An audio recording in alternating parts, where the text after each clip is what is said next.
Que Dieu nous bénisse. Amen. Bien-aimé, c'est toujours un plaisir pour moi de parler de la part du Seigneur. Parce que la Bible dit que c'est une œuvre excellente. Alléluia. Amen. C'est une œuvre excellente. Bien-aimé, ce matin, le Seigneur nous a fait la grâce d'être là. Comme je l'ai dit, quand nous venons dans la présence du Seigneur, bien-aimé, venons dans la présence du Seigneur. Voilà, nous ne sommes pas une association ou un club où on vient pour parler de tontines. Parce que le plus souvent, c'est comme ça. Quand on se réunit, on vient pour parler de tontines. Ouais, c'est le tout des Moubins.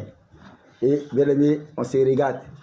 Et moi, je sais que Moubin, moi, nous sommes dit quelque chose. Puisque ce sont tout. Donc, après, ça sera mon tour. Bien aimé, il ne s'agit pas de ça. Mais nous sommes venus, bien aimé, pour nous recueillir auprès du Seigneur. Nous sommes venus, bien aimé, pour prendre des conseils auprès du Seigneur. Bien aimé, nous sommes venus pour que le Seigneur nous parle. Parce que Dieu, il parle. Vous voyez, il est vraiment un père qui interpelle. Il est un père, lui, qui veut le bonheur de ses enfants. Et bien aimé, c'est ça. C'est le cas du Seigneur. Il est plus que le père. Le Seigneur nous aime beaucoup. Et il ne voudra pas que, oui, un de ses enfants s'éloigne. Alléluia. C'est pour ça qu'il est toujours présent, toujours auprès de nous, pour nous fortifier. Parce qu'il sait que nous sommes des êtres faibles. Parce que sans lui, nous ne sommes rien. Alléluia. On va aller dans le livre de Philippiens.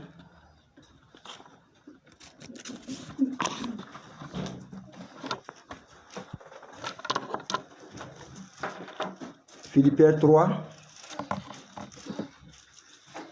Déjà, tu vas m'accompagner dans la lecture. Est-ce qu'on peut lui donner un micro, s'il vous plaît?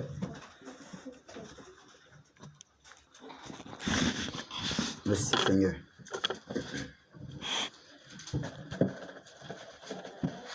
Philippiens 3. Tu peux lui le verset 1, s'il te plaît? Amen. Amen. Au reste, mes frères, réjouissez-vous dans le Seigneur. Amen. Amen. Au reste, mes frères, réjouissez-vous dans le Seigneur. Bien-aimés, écoutez très bien. L'apôtre Paul, bien-aimé, en train de fortifier ses frères dans la foi. Et il devait les envoyer des serviteurs, mais il ne s'agit pas de ça. La Bible dit que, il dit au reste, mes frères, réjouissez-vous dans le Seigneur. La réjouissance, bien aimé, ça se trouve dans le Seigneur. La joie, c'est dans le Seigneur. La paix, c'est dans le Seigneur. Bien aimé, hors du Seigneur, c'est la tristesse. Hors du Seigneur, ton âme est troublée. Vous voyez, les gens, ils vivent. Vous les enviez. Ne les enviez pas. Ne les enviez pas. Moi, je me rappelle, quand je suis rentré en France ici, en France, on ne sait pas qui est qui. Même le sans-papier, quand il est devant un policier, il ira dans les yeux, puis il parle. Or, il n'y a rien derrière lui, hein, mais il est confiant. Parce qu'il se met dans le moule, pardon. Vous voyez? Donc, au fait, il fait, je ne sais pas comment vous dites ça, pour impressionner. Mais en réalité, c'est quelqu'un qui est soucieux. Or, pour celui qui est dans le Seigneur, ce n'est pas le cas. Parce que le Seigneur le rassure. Le Seigneur fait sa force et sa joie. Vous voyez? C'est la joie là. Ça se trouve dans le Seigneur. C'est pour ça qu'il dit au reste, mes frères, réjouissez-vous dans le Seigneur. Et cette joie là, elle n'est nulle part ailleurs, si ce n'est que dans le Seigneur. Mais c'est dans le Seigneur. C'est dans le Seigneur que tu trouveras que ton âme est en paix. Et ton âme est effectivement en paix. C'est le Seigneur seul qui te donne cette assurance-là. Lui seul qui te donne cette assurance. Alléluia. C'est pour cela, la parole t'est adressée ce matin. Cette même parole-là, elle est vivante et elle est d'actualité. Et c'est la parole du Seigneur parce qu'elle ne change pas. Toi qui n'étais pas dans la joie, bien-aimé, j'avais voulu dire, mais que fais-tu dans le Seigneur? Parce que dans le Seigneur, c'est dans la joie. Même les problèmes te suivent. Même les difficultés sont avec toi. Mais ça seul avec le Seigneur, malgré les difficultés avec toi, tu es dans la joie. Il est le seul qui fait cela. On va lire un passage. On va comprendre quelque chose. Avant de continuer la lecture. Mais Jason, est-ce que tu peux me lire Psaume 119 à partir du verset 162.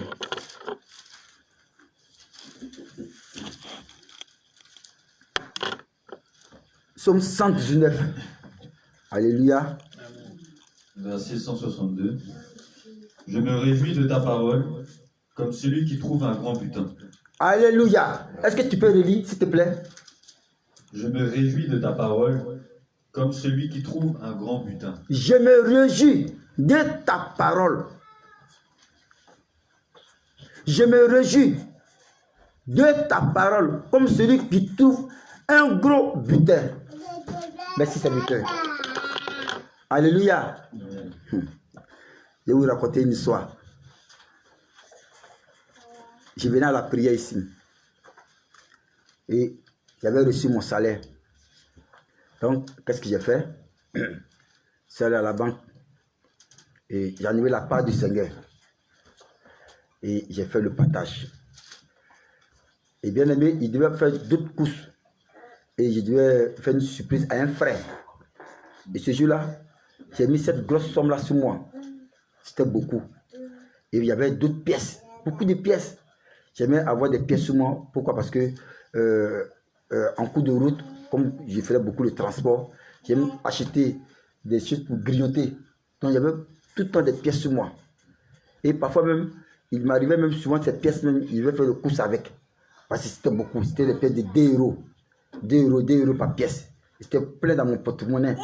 Et quand je mets le sac sur moi, ça perce comme ça. Sans compter l'argent que je suis allé retirer. Alléluia. Tu peux relire le passage, s'il te plaît? Oui, le psaume. Ah, tu as fermé la page. Il ne fallait pas, le frère. Reste avec moi, s'il te plaît. Il ne fallait pas fermer la page. Psaume 119. Verset 162. Oui. Je me réjouis de ta parole, Oui. comme celui qui trouve un grand butin. Comme celui qui trouve quoi? Un grand butin. Bien aimé, il y a quelqu'un qui doit trouver un gros butin dans ma poche. Alléluia. Donc, comme je disais, je venais à l'église et j'étais avec les enfants. Ce jour-là, madame était restée à la maison. On ne rentre pas dans les détails. Et ce jour-là, on m'a pris la tête. Donc, j'étais là. J'avais mon sac dans le train pour choisir le roi. Arrivé à choisir le roi, le train a stationné. Les portes se sont ouvertes. Mais bien avant ça, il y a une passagère qui était avec moi et qui s'est renseignée. Elle allait quelque part, s'est renseignée. Et du coup, il a dit, mais c'est pas à cette direction. Ce qu'on va faire, prochain arrêt, tu descends, tu fais demi-tour. Et là où tu vas descendre, tu vas faire la correspondance. Elle m'a dit merci. Donc quand je me levais, mon sac était sur moi. Quand je me levais, j'ai déposé le sac dans le siège, dans le train. Oh, il ne fallait pas, bien aimé. Il ne fallait pas. Parce qu'à chaque fois, on nous rappelle, n'oubliez pas vos affaires. N'oubliez pas vos affaires. Il dit, mais les blancs, même chaque fois, c'est les mêmes répétitions. Oui, oui. C'est très bon parce que souvent, ça sauve. Les mêmes répétitions, on a bien aimé, ça sauve. C'est ça, comme on a dit tout à l'heure dans le livre d'Éphésiens, Paul va dire, je ne me lasse pas de vous réécrire les mêmes choses. Parce que les mêmes choses, c'est salutaire. Alléluia. Donc, les Blancs font bien de dire les mêmes choses. N'oubliez pas vos affaires. C'est au travail, il voit le client, il vient acheter, il vient faire ses courses. Dès qu'il donne l'argent net, il oublie sa marchandise, puis il part. Et la caissière dit, mais monsieur, vous oubliez vos affaires. Il dit, oh là là. Vous voyez? Mais pourquoi? Parce que c'est comme ça le stress. Les gens sont fatigués dans la tête, pensent beaucoup. Les gens pensent beaucoup. Donc, il faut à chaque fois les rappeler. Donc, quand j'ai déposé le sac, j'ai oublié complètement. J'ai oublié le butin, le trésor qui était dans le sac. J'avais tout. J'avais mes documents. J'avais l'argent. L'argent était beaucoup. Hein. Sérieux, c'était beaucoup. Quand je suis descendu, j'étais à la télé, puis je parlais aux enfants. Pourquoi vous me fatiguez comme ça? Et il y a mon fils Ezra qui va me rappeler. Mais papa, ton sac. Je vois le train en train de se fermer, la porte en train de se fermer. Quand il m'a dit ça net là, la porte s'est fermée. Je regarde le train parti avec mon argent, mon sac. Je suis resté impuissant. Ce jour-là, il a failli être l'homme araignée pour faire comme ça. Et puis arrêter le train. Alléluia. Ce jour-là, j'étais là. J'ai regardé mon sac. Je ne pouvais rien faire. Je n'étais pas l'homme araignée. Pour faire comme ça. Et attends, comment on appelle comment on appelle la corde de l'araignée ou quoi là? Ouais, le filet là. Taper le train. Et puis aller, grimper, monter et prendre mon sac. Mais ce n'était pas le cas. J'étais impuissant, puis il allait mon sac parti comme ça. Avec l'argent. Et je suis descendu. Aller, comment on appelle, au guichet. Qu'est-ce qu'on fait? Rien du tout. Je suis venu à la prière. J'avais mal comme ça. Je suis venu à la prière. C'est à 20 tard. Les agents de la CNTF, c'est ça non? Ils m'ont appelé. Parce qu'il y avait ma Bible dans mon sac. Et puis ma Bible, il y avait mis mon nom. Et puis il y avait mis mon numéro. Et ils ont appelé. Le gentilhomme, il a été heureux. Et il m'a fait du bien. Il a déposé mon sac là-bas. Et je suis allé chercher mon sac. Je n'ai pas demandé au monsieur et l'argent. Je n'ai pas demandé. Parce qu'il n'y avait rien dedans. Le gars a tout pris l'argent. Bien aimé, la Bible dit que, la Bible fait cette comparaison, que dans la parole du Seigneur là, quand tu trouves la parole du Seigneur, c'est comme tu as trouvé un gros butin. Ce dernier là, je suis sûr qu'il était dans la joie jusqu'à. Il était dans la joie jusqu'à. Parce qu'il a trouvé un gros butin. Alléluia. Jamais je vais oublier ça. Bien aimé, mais la parole est plus que ça. La parole du Seigneur est plus que ça. Il sera converti. Alléluia. Amen. Qui sont convertis. Parce que cet argent-là, c'était pour donner au Seigneur. Mais le Seigneur, lui, il sait ce qu'il fait. Peut-être que quelqu'un en avait besoin. Alléluia. Amen. Je vous dis un gros butin. Quand j'ai lu ce passage-là, bien aimé, j'ai eu le cœur qui s'est réjoui. Il dit, je me réjouis de ta parole, comme celui qui trouve un grand butin. Ah oui. La parole du Seigneur, il y a la joie. Et tu es tranquille. Ce soit bien aimé, n'oublions pas de nous accrocher au Seigneur. N'oublions pas, bien aimé, oui, d'être dans la parole. C'est pour ça que le Seigneur dit des autres, dans le livre de Jésus, que sa parole ne s'éloigne pas de nos bouches. Alléluia. Je vois souvent, quand les chrétiens, par exemple, discutent ou bien échangent, ou bien parlent de la parole autour de lui ou aux frères avec qui ils sont tout le temps. Il dit toi-même, tu ne peux pas faire un instant quand tu parles sans même parler de la parole. Il dit parfois là, mets la parole de côté puis parlons. Mon frère, ne mets pas la parole de côté. C'est une erreur grave. Parce que le chrétien a son âme là, c'est la parole. Il met la parole de côté, pourquoi? On va se dire quoi? On va se dire quoi? va rien se dire de bon. Vous voyez?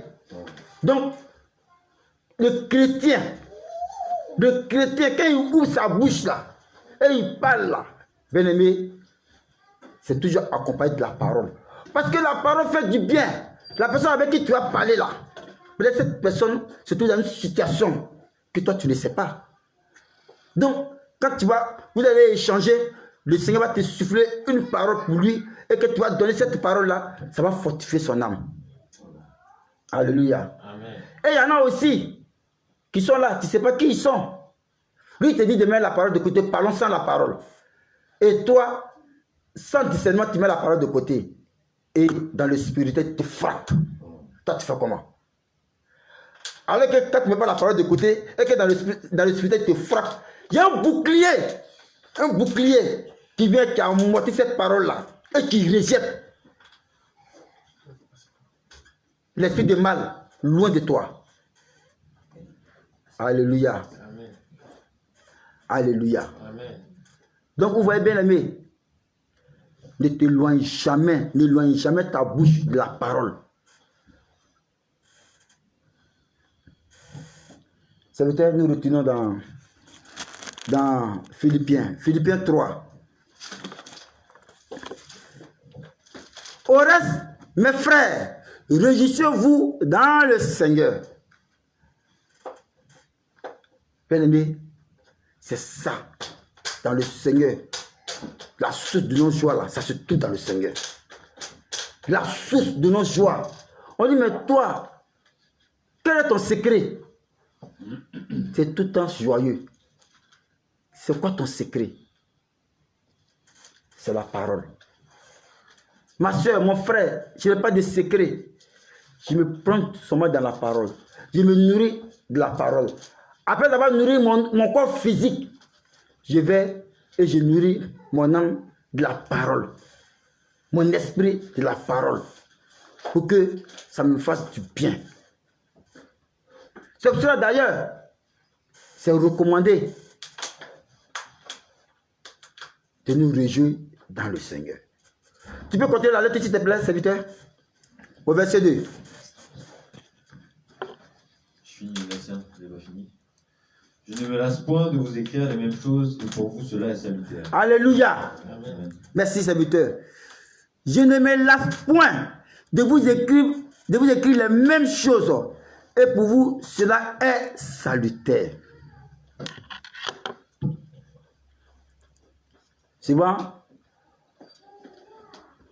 on fait beaucoup cette remarque, souvent aux hommes de Dieu. Toujours c'est la même chose. Toujours c'est la même chose. Ah bon, tu veux que je te parle de quoi? Mais c'est la même chose qui va te parler. Parce que la Bible dit que Jésus là, il ne change pas, il est le même. Donc il faut dire les mêmes choses. Paul dit, il ne se lasse pas de se répéter, de dire les mêmes choses. Bien aimé, quand on dit les mêmes choses, ne dis rien. Assieds-toi, dispose-toi. Tu vas recevoir quelque chose. La parole du Seigneur. Parce qu'à la fin de cette lecture-là, il dit, cela est salutaire. Cela est salutaire. Ça sauve. Les mêmes choses sauvent, bien aimé. Les mêmes choses donnent la vie, bien aimé. Les mêmes choses restaurent, bien aimé. Les mêmes choses font du bien. Serviteur Joseph, ne te lasse pas de dire les mêmes choses. Même si tu vas dire à ton frère, n'oublie pas, Jésus t'aime. Donc toi, toujours c'est ça, tes mêmes paroles qui sont dans ta bouche. Oui, Jean-Baptiste, j'aime bien son histoire. Parce que, bien aimé, il dit, repentez-vous, le royaume de Dieu est proche. C'est son message. C'est pour ça là, le Seigneur n'a pas manqué de Dieu à la foule qui était là ce jour-là. Parmi ceux qui sont nés de femmes là, il n'en a point qui soit plus grand que Jean-Baptiste. Vous voyez, c'est fort, hein? Ce n'est pas quelqu'un d'autre qui le dit, hein? Mais Dieu lui-même, Jésus lui-même. Hein? Parmi ceux qui sont nés de femmes, il n'en est point. Alléluia. Donc, Jean-Baptiste là, nos pères, les Élisée, là, les Élie, là, les Moïse, et j'en passe, qui ont fait des choses extraordinaires. Le Seigneur dit, je ne suis pas plus grand que Jean-Baptiste. Bien aimé, les mêmes choses sauvent. Les mêmes choses, ça fait du bien. Alléluia. Continue la lettre du serviteur. Verset 2. Ouais, verset 2. Prenez garde aux chiens, prenez garde aux mauvais ouvriers, prenez garde aux faux circoncis. Alléluia. Il dit, prenez garde aux chiens. Merci, serviteur, c'est toi. Parce que notre lecture s'arrête là. Prenez garde aux chiens. C'est fort, hein, bien aimé. Le Seigneur dit de prendre garde aux chiens. Bien aimé, les chiens, c'est seulement une image. C'est les nations impies, les gens de mauvaise vie, les méchants, les violents, tout ce que tu peux imaginer. Alléluia. Ceux qui sont là pour déstabiliser les enfants de Dieu. Même dans l'église, il y a des chiens. Ils sont là pour t'empêcher d'avancer dans le Seigneur ou d'avoir foi à ton Dieu, ou mettre le doute en toi. Ceux-là, c'est des chiens.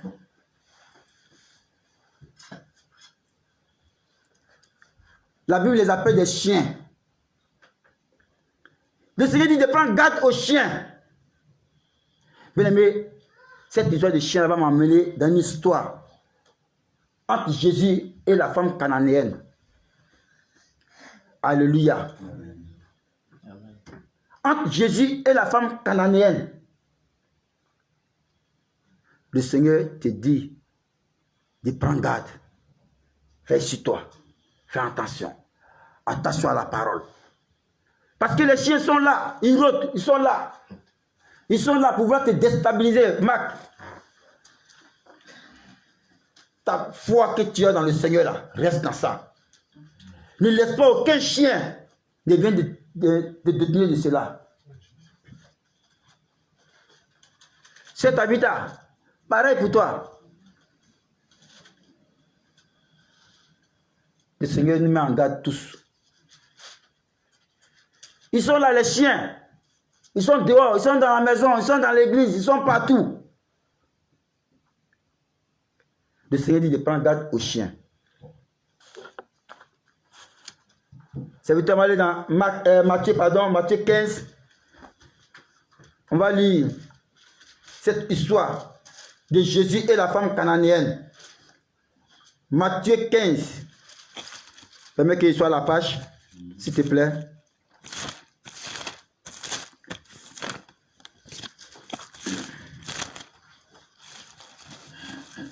Matthieu 15, le verset 21. Amen. Jésus étant parti de là, se retira dans le territoire de Tyr et de Sidon. Et voici, une femme cananéenne qui venait de ces contrées lui cria : « Aie pitié de moi, Seigneur, fils de David. Ma fille est cruellement tourmentée par le démon. » Amen. On s'arrête là. Alléluia. Jésus étant parti de là, se retira dans le territoire de Tyr. Merci, serviteur, c'est toi. Et de Sidon. La Bible dit que voici une femme cananéenne qui venait de ces contrées. Lui cria : « Aie pitié de moi, Seigneur, fils de David. Ma fille est cruellement tourmentée par le démon. » Alléluia. Amen. La Bible dit que il y a une femme cananéenne, une femme non juive, une païenne, une femme qui n'est pas du peuple d'Israël. La Bible dit que elle est venue vers le Seigneur, à la rencontre du Seigneur. Mais elle va dire une parole liée à la foi. Elle va dire une parole, oui, que les enfants d'Israël souvent prononcent cette parole-là, que peut-être le monde voit ça en banal. fils de David, peut-être ça n'a pas de sens pour eux, ceux qui ne lisent pas la Bible. Mais celui qui lit la Bible, c'est un sens.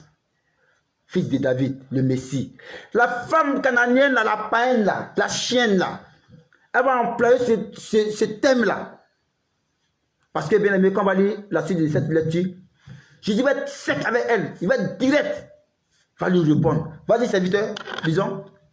Verset 23. Verset 23, oui. Il ne lui répondit pas un mot. Il ne lui répondit pas un mot. Et ses disciples s'approchèrent. Et ses disciples vont s'approcher. Et lui dirent avec instance. Mais, Renvoie Seigneur, ça. merci. Mais Seigneur, mais la femme la déplaît t'appelle, tu ne réponds pas.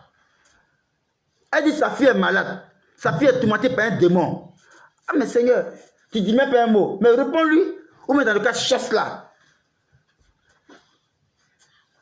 Parce que ça nous dérange. Regardez ce que le Seigneur va dire. Oui, serviteur.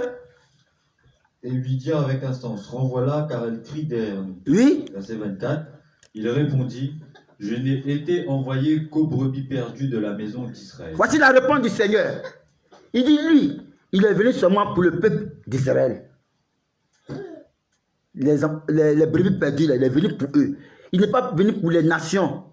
Il n'est pas venu pour la cananienne, là. Oui. C'est qui arrache les petits peuples pour donner aux enfants.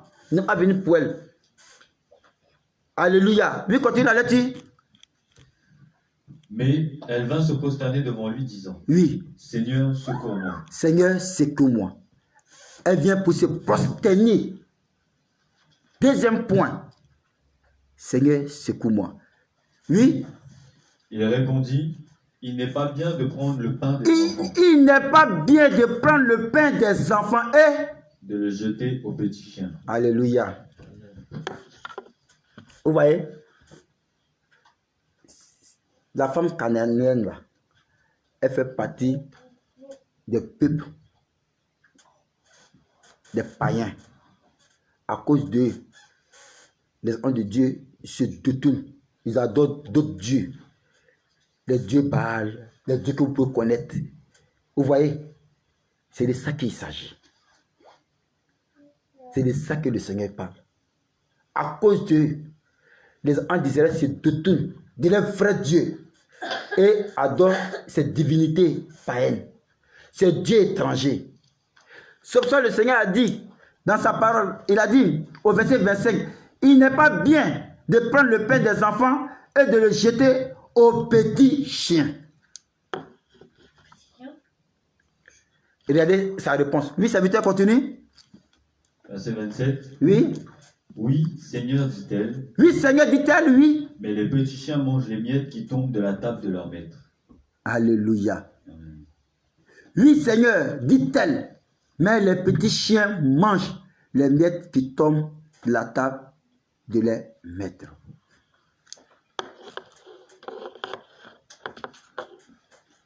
Continue la lecture.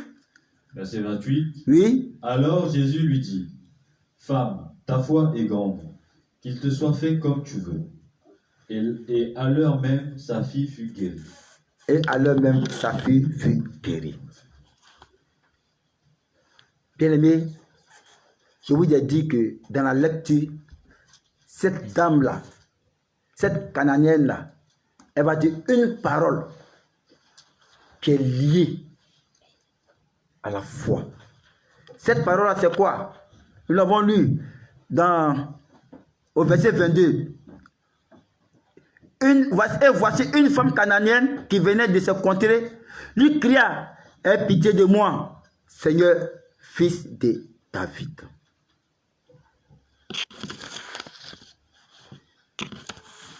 Alléluia.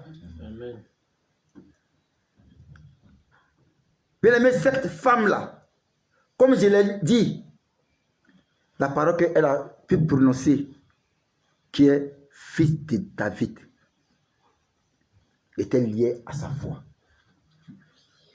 Et la suite nous dit que le Seigneur va lui dire, femme, ta foi t'a sauvée. Ta foi, elle est grande. Et à l'heure même, sa fille fut guérie. Cette dame implorait le Seigneur. Cette dame criait comme on criait les autres. Ceux qui étaient dans la détresse. Les enfants de Dieu qui criaient à leur Messie, qui étaient dans la détresse. Dis-moi Matthieu 9, serviteur s'il te plaît. Matthieu 9, verset 27. Matthieu 9. Matthieu 9, 27. Oui, attends que je sois à la page, s'il te plaît. Amen. Oui, Matthieu 9, 27. En partie de là, Oui, Jésus fut suivi par 2 aveugles qui criaient « Aie pitié de nous, fils de David ». vous avez vu. Étant parti de là, Jésus fut suivi par 2 aveugles qui criaient « Aie pitié de nous, fils de David ». Alléluia.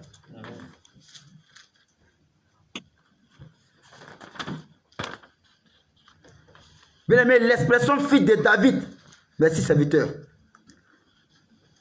La plupart des gens, aujourd'hui, de notre génération, peut-être qu'ils ne lisent pas la parole ou qu'ils ne se plongent pas la parole. Pour eux, ça n'a pas de sens. C'est rien. Ils ne peuvent pas comprendre ça. Or, pourtant, ceux qui connaissent les Écritures, cette expression est la porteuse d'un bien-aimé message fort d'espoir. Et cette expression, elle est vraiment unique. Cette expression désigne Jésus le Messie, fils de David.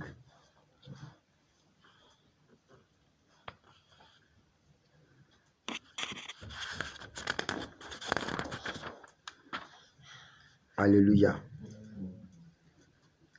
On va lire encore un passage. Toujours dans Matthieu. C'est parti chapitre 14.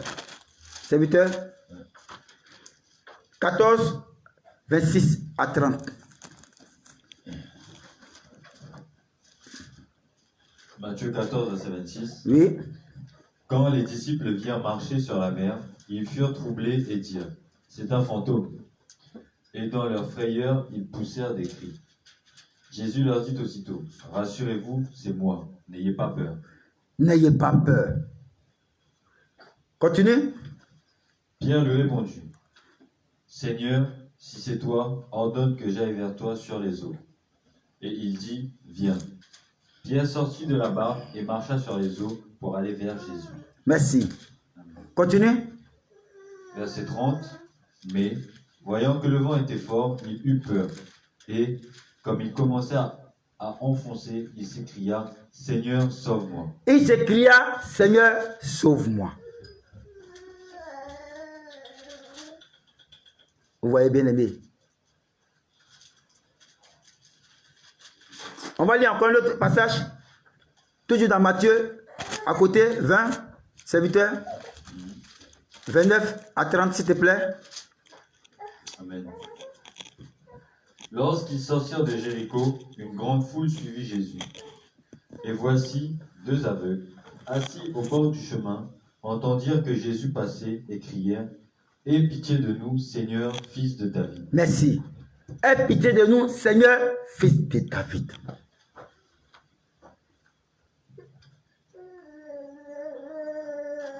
Bien-aimé, voici cette expression que cette Cananéenne, cette dame, a employée pour toucher le cœur du Seigneur Jésus. Et sa foi fut grande.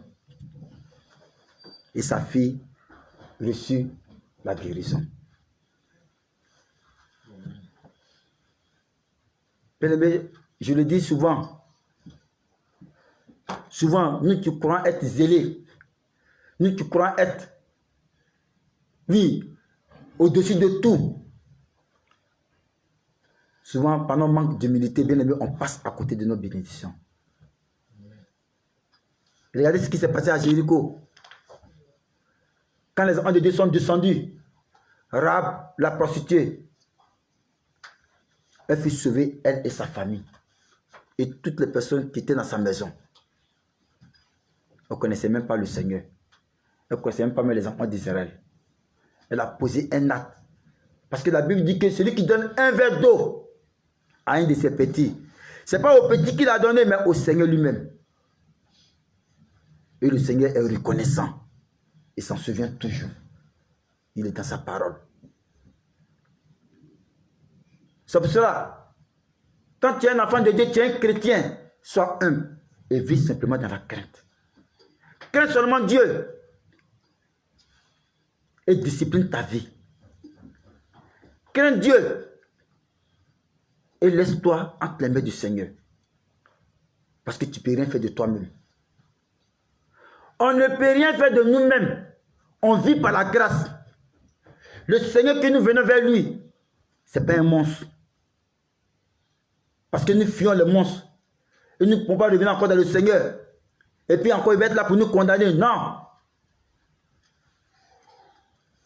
C'est pour cela, bien-aimé, il faut craindre Dieu. Il faut être humble. Et laisser sa vie entre le Seigneur. Sois sincère avec le Seigneur. Sois sincère avec toi-même.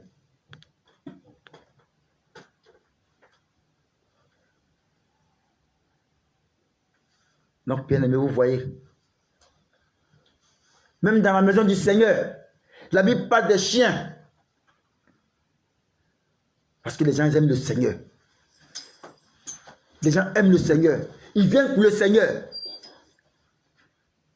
Et à côté, bien-aimé, il y a toujours des gens pour les combattre. Il y a toujours des chiens pour les combattre.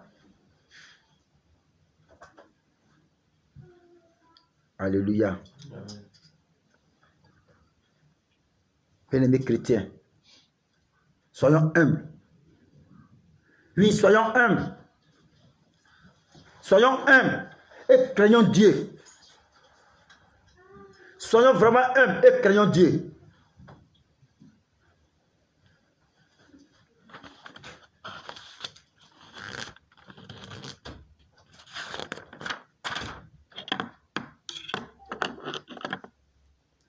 Alléluia. Serviteur, on retourne dans le livre de Philippiens.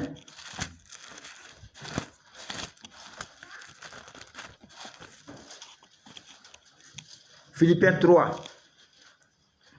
Il dit, je ne me lasse point de vous écrire les mêmes choses. Et pour vous, cela est salutaire. Prenez garde aux chiens. Prenez garde aux mauvais ouvriers. Prenez garde aux faux circoncis. Le chrétien, lui, ça qu'il y a toujours les mauvais ouvriers. Les mauvais ouvriers seront toujours autour de toi pour tester ta foi ou pour te faire douter. La Bible les appelle des chiens. Alléluia. Bien-aimé, le Seigneur ce matin parle à ton cœur. Si tu crois en lui, crois en lui. Et attache-toi à la parole. Parce que quand tu t'attaches à la parole, c'est un gros butin que tu trouves sur ton chemin. Que Dieu nous bénisse. Que Dieu vous bénisse. Soyez fortifiés. Aimons le Seigneur et soyons humbles. Alléluia. On peut acclamer la parole.